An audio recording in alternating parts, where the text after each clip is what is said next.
is a very real possibility, and it's going to get locked in. Something that Langx was really used to playing on the side of LGD. And it also fits their comp quite well, right? They have the ability to go in, and Volibear works really well in these kind of pick comps that want to play out the two-lane style, which we've seen V5 are really good at it. It's one of their favorite comps. They continuously draft these kind of more like high tempo, get lane prio, enable Weiwei early, and then in mid-game just play out through two lanes with, you know, push in one, rotate to the other, pick off one member, and kind of snowball from there. For JDG, we are once again in a similar boat to last game. Not necessarily with how the game plays out, but in the sense that in these straight-up 5v5s... Adapt on the fly, and seeing something like the Azir here, when V5 are a really good diving team as well, Lyric, I'll get you to elaborate on this. With the Azir in there, the ability to disengage, the ability to keep at range for the members like the Jhin and Kanavi on this Nidalee, it does feel like there are great interactions that JDG can play with moving into this third game. I like that you mentioned the dive, right? We have the likes of a Galio as well as a Volibear top side, the Leona in bot. So you have a lot of tankiness. You obviously have the way to disable turrets with that Volibear ultimate, and maybe we could see plays come out like last game. I think it will be quite hard because Azir having a very easy time to match wave clear in mid lane with this Galio, and actually going to go for that lethal tempo, which isn't what you really see in solo queue too much. A lot of people opting for that Comet, but lethal tempo is also a lot more about being able to match wave clear in mid, because of course you can, you know, proc it, get that attack speed, and keep hitting the wave and really keep the wave either neutral or pushing. So at least going to make it harder for Mole to find those opportunities to move this time around.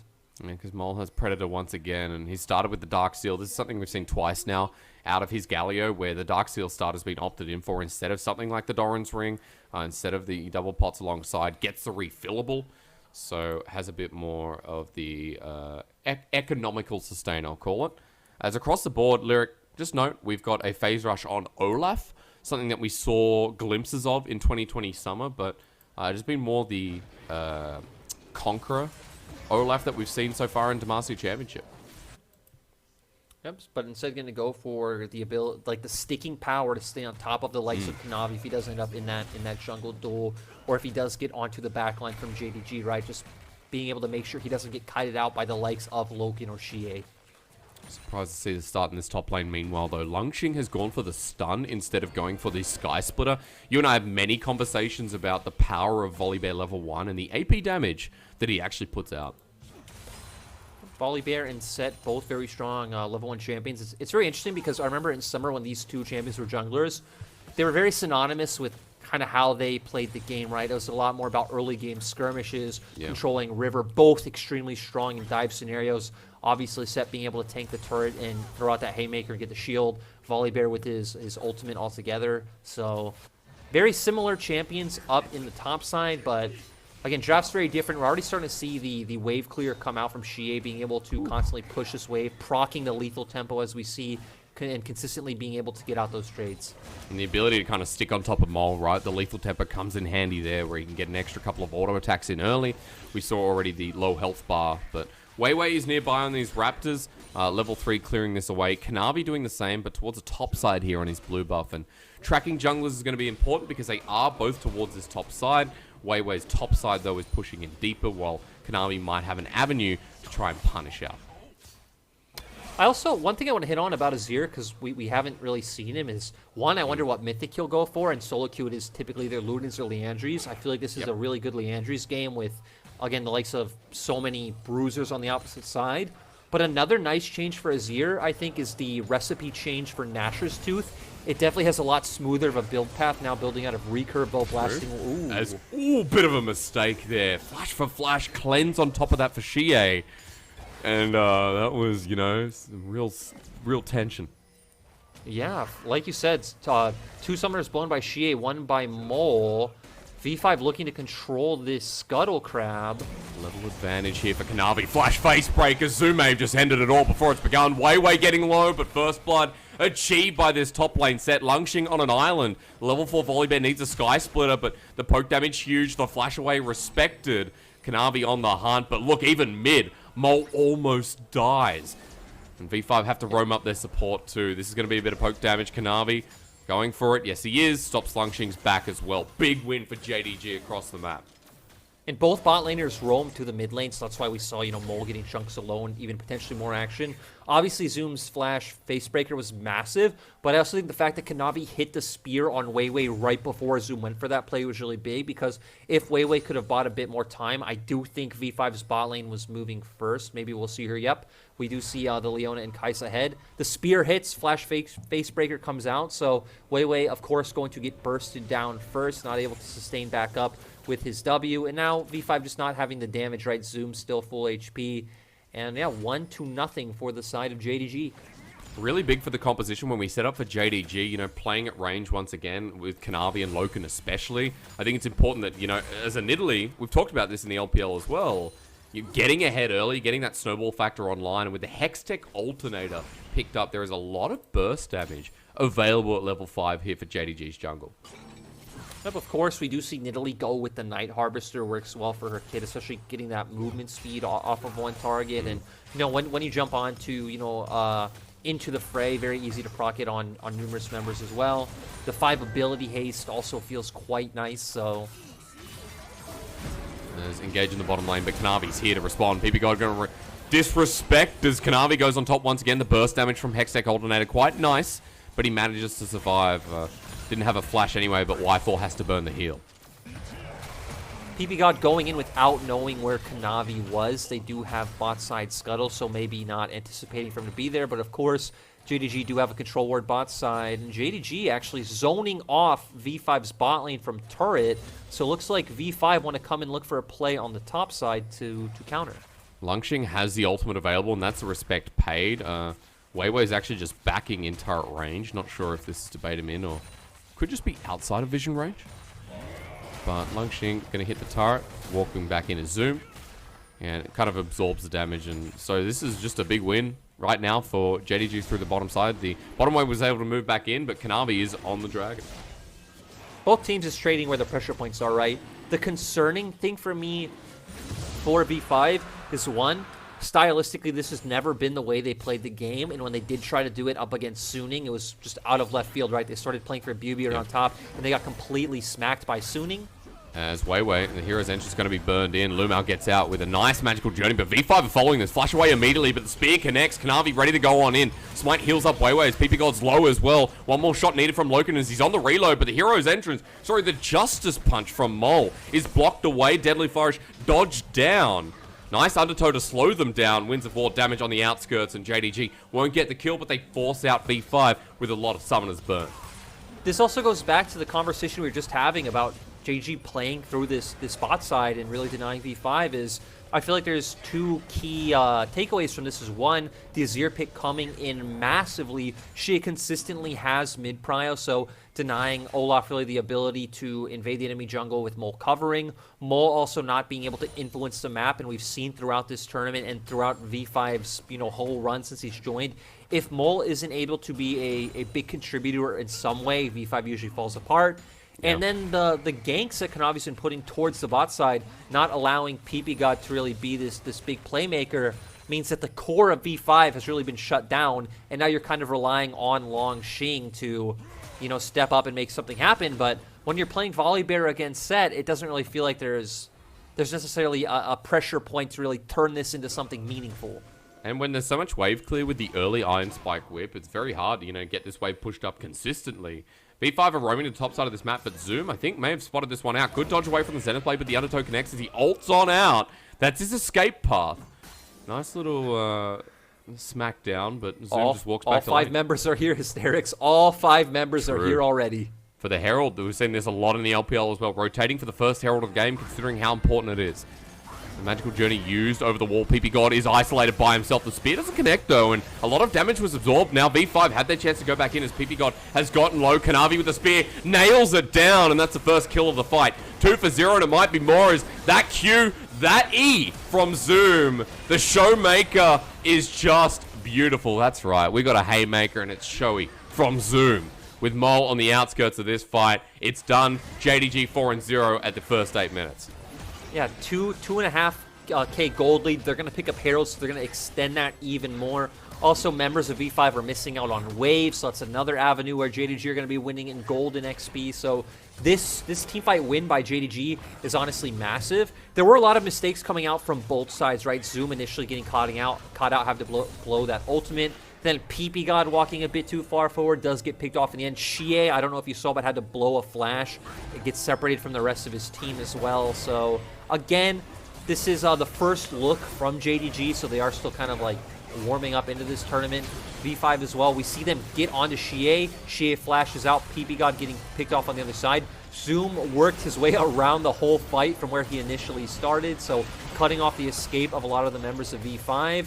And then they're able to just pick up the few kills, and like we said, leads to a Herald, leads to missed XP and missed gold on the map for the side of V5, and now we're ballooning up to a 3k gold lead.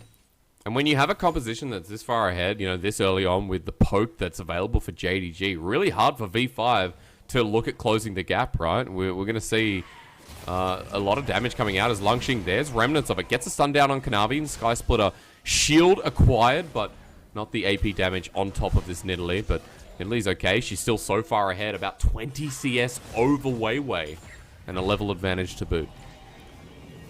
The good thing about Langx there, right, is he does have the ultimate backup as well as the flash, so going to be very hard to punish this Volibear. And with the way JDG have played the game and with how their composition has panned out, you do expect to see them keep playing through bot and mid. I think we're just going to see Xiye left on an island where he's going to consistently be pushing Molin as he has been denying that that ultimate from being used, and just keep playing through the bot side. Your bot lane has been doing consistently well. You have the pick potential with the Tempered Fate, so you can throw that out, bring Nidalee down, and then look for the pick off, drop the Herald, and then start playing out the map from there.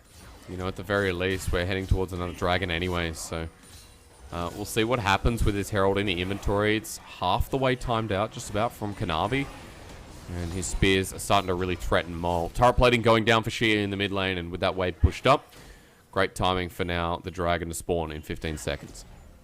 And V5 anticipating the spot lane play that we just set up, right? We see that Kanavi's hovering mid, Xiye shoving in, so they were looking for that 4-man rotation towards bot to drop the Herald and start playing through that bot side. But Weiwei is waiting in the wings. And he knows right now V5 don't really have a proactive play available to them because of JDG having all the pressure, also Dragon coming up, having the Herald.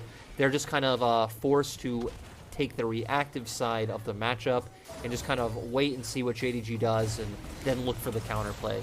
Yeah, hopefully. Right now, kind of hoping on that win. 3k gold lead still ever the fact here is Infernal goes down and there's their escape out of the back of the pit.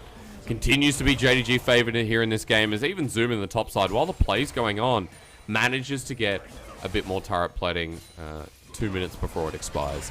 As, okay, that was not good from Xiye, but he doesn't get caught up in the Shield of Durant. I mean, he is kind of smirking, so I think you could tell he might be like, hey guys, I'm a bit rusty on this champion. True.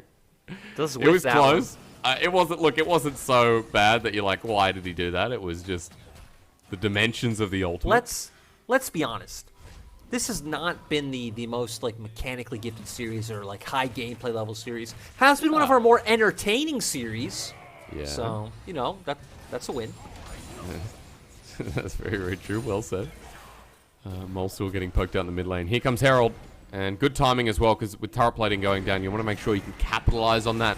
For this Azir that has been 20 CS in the lead for a long time. Shield of Duran just going to be shifted out of with the Sands. And Volibear now on the chase. Langx doing this one, but teleport on the backside. Look at that lyric. This is Zoom. Ulti's out and means absolutely nothing because it was the unstoppable Volibear ultimate, the Stormbringer. And that was something.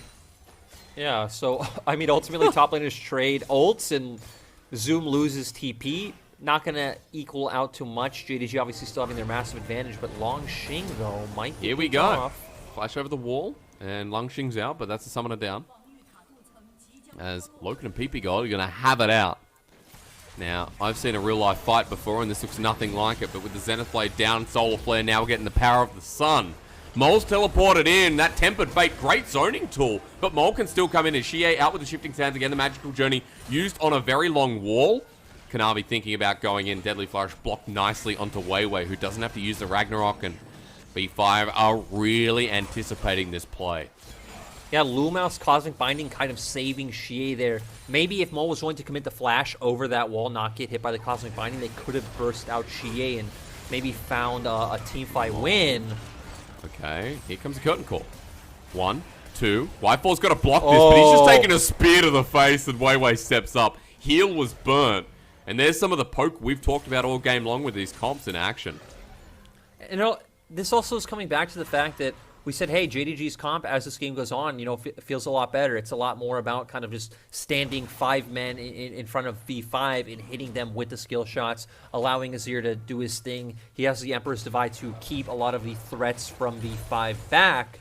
And with that early skirmish topside, when you look at V5's win condition back into this game, it feels like they need to find a pick-off on a side lane with the Galio ultimate, but we haven't really seen a lot of proactive Galio ultimates come out from Mole.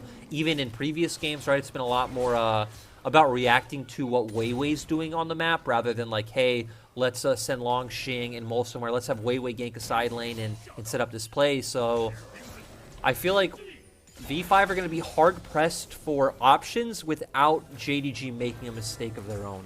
And through this laning phase, exactly to what you said with, you know, xiye was always forcing Mole back. He's 30 CS up because of it, but Mole could never get out of this lane. He could never clear as fast as xiye could. Now sitting in the bottom side, now in his own lane himself, as xiye just avoiding this gank. And it's really nice from JDG to see that priority to keep the Galio in lane, as now you might have to do the same for Langx. He's got the Stormbringer as he dodges away from the spear, but I think he just knows he's dead. Zoom picks up the kill with the Stridebreaker, while xiye doesn't get the perfect ult in the mid lane. That Tempered Fate locks down the turret, but the minion wave is still alive, and V5 will trade the life for this mid turret. Yeah, we didn't exactly see how that one completely went down. This looked like ppgod just kind of went in with the ultimate in the combo, so nice for them to get something on the map in return, but still about a 5k gold lead for the side of JDG, picking up 2 turrets to only 1, so massive advantage for JDG in that trade. And you know, another thing to remember about V5, oh, actually, nice. Mole, so decisive, just flashing in and getting that taunt, so that's how V5 did pick up the kill. But I really like how JDG come into this series just attacking Mole, because we didn't really see teams do that back in summer. And if we remember, V5 had only been 2-0'd by one team, and it was randomly by EDG out of nowhere. Every other series, V5 at least took 1 game, and teams were never punishing mid lane. It was always about attacking their bot lane or attacking BuBu.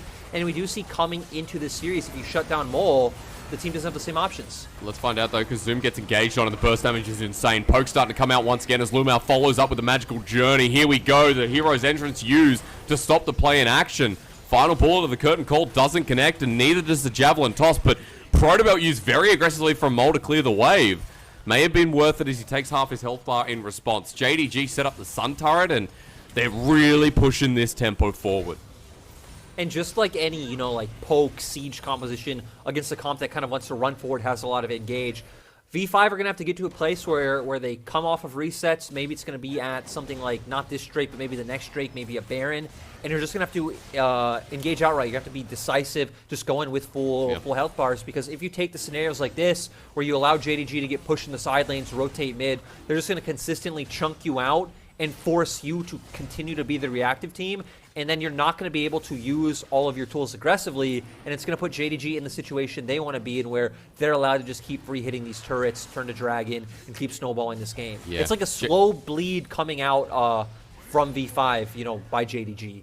It's like JDG always picking fights on their terms, right? Always setting this up by, you know, their ways of their poke. Okay, we've got them low, now we can fight continuously, where V5 haven't been the initiator, bar that Mole mid lane play where he flashed so decisively. We want to see more of that and use the rocket belt, use the gap close that is available for V5 in a very aggressive manner, because they're bleeding out, as you just mentioned. It's a 5k gold lead with Mountain Soul on the horizon in 4.5 minutes. Baron's going to be up, so one more slip up for V5, and with the team that has the Azir, that has, you know, a lot of DPS, well, not a lot, but you know what I mean.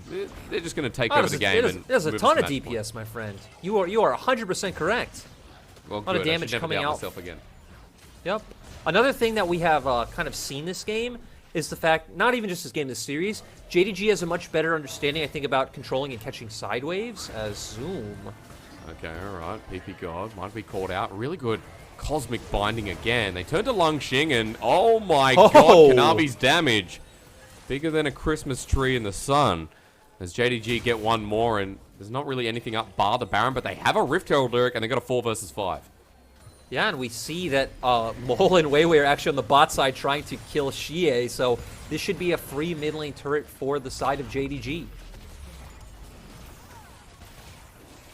Pocket at 19.5 minutes, and it's hard to see how JDG do wrong in this game. They've already got their mythics. We kind of went over what we expected, and the only difference is finally seeing that Liandry's for xiye. And Pure Mandate just picked up by LvMao, so 5 across the board, and 4 for the side of V5. Everything as you'd expect as well. Not the Gale Force, instead the Kraken Slayer for Y4. So with our first items here at 20 minutes into the game, it doesn't really feel like, you know, JDG are the ones getting outmatched, of course. And I want to see if JDG are going to be the team that, you know, they get back onto the map, they push out all 3 lanes, maybe look for some more vision control topside with Dragon not coming up for another 2.5 minutes, and just kind of choke V5 out of resources in their jungle, because I don't theoretically think they're going to be a team that looks for this Baron. They don't actually have a great ability to turn. They might be able to burn a Baron if they want to go for some kind of sneaky play like that with the Azir, but it does seem kind of risky. So for JDG, I anticipate go in the enemy jungle, put down vision, steal away some of their resources. If someone walks too far forward, find the pick, but you're essentially waiting for that next dragon to come up. Based on the great vision that you can see in the top side of the map, look at that deep TP lyric.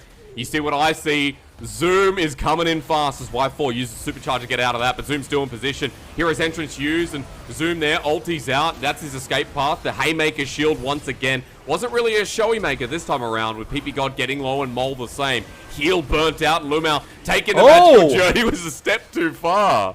Almost, as xiye gets the DPS down we talked about before, and the poke, the snipe from LokeN was too close.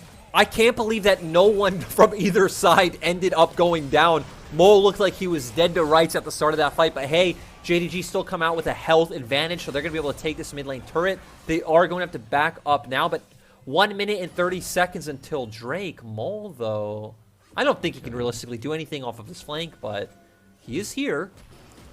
He is, and Zoom's in an awkward position for now. Protobelt used, shielded Duran, but remember, he's still tanking up with the Stride Breaker. Heals up, and shields down. Gets back into position, and just punches ppgod in the back of the head.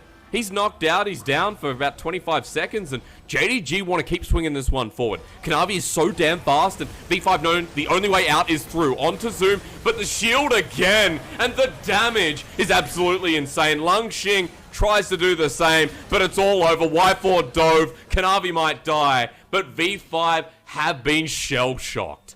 Yeah, 25-second death timers on a lot of the members of E5, so JDG going to try to push down mid. Not quite sure if they can end, but they're going to go for it.